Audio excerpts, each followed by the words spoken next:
Kaidah yang perlu kita tambahkan berikutnya adalah bahwa kurban itu untuk takwa.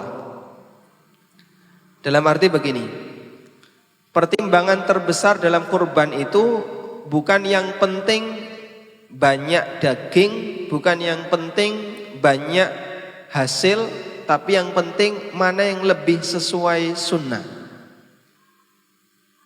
Karena yang sampai kepada Allah bukanlah dagingnya, bukan darahnya, namun yang sampai kepada Allah adalah takwa kita.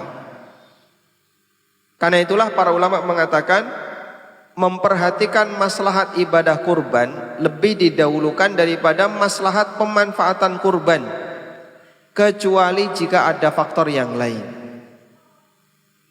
Memperhatikan maslahat ibadah kurban, memperhatikan maslahat ibadahnya sendiri, itu lebih didahulukan dibandingkan memperhatikan maslahat pemanfaatan, kecuali jika ada faktor yang lain.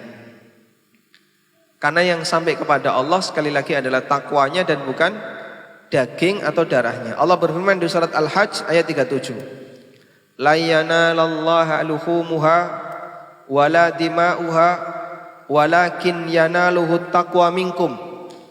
Yang sampai kepada Allah bukan dagingnya, bukan darahnya, namun yang sampai kepada Allah adalah takwa dari kalian. Contoh yang disebutkan oleh para ulama, ini salah satu di antara contoh ya. Pak, mana yang lebih afdal Pak? Saya kurban di tempat saya tinggal, ataukah saya kurban di kampung tapi tidak bisa menyaksikan, sehingga bisanya cuma transfer duit, tolong nanti dibelikan hewan di sana, lalu disembelih oleh takmir yang ada di sana, tapi kita tidak pernah menyaksikan, nggak menyentuh sedikit pun, jangankan nompo daging, lihat kambingnya saja nggak pernah. Maka mempertimbangkan dua hal ini, betul Anda punya pertimbangan. Ketika kurban itu dikirim ke kampung, yang nanti akan menerima daging adalah warga kampung yang barangkali jatah dagingnya sedikit, sehingga bertambah karena ada kurban Anda. Tapi kalau dari sisi pertimbangan sunnah, ada banyak sunnah yang Anda tinggalkan. Satu, Anda nggak bisa menyembelih sendiri atau tidak bisa melihat penyembelihan. Yang kedua, Anda tidak bisa menikmati hewan kurban yang Anda miliki. Padahal Allah perintahkan silahkan dimakan sebagian, disedekahkan sebagian. Berarti perintah untuk memakannya tidak bisa kita laksanakan. Yang ketiga, kita tidak bisa mengagungkan nama Allah pada waktu proses penyembelihan karena kita tidak hadir di situ. Dan masih banyak sunnah-sunnah yang lainnya yang tidak bisa kita laksanakan. Lain halnya kalau kurban itu kamu sembelih di kampung kamu sendiri, di tempat kamu tinggal, kamu bisa menyembelih sendiri, sehingga bisa berdoa sendiri.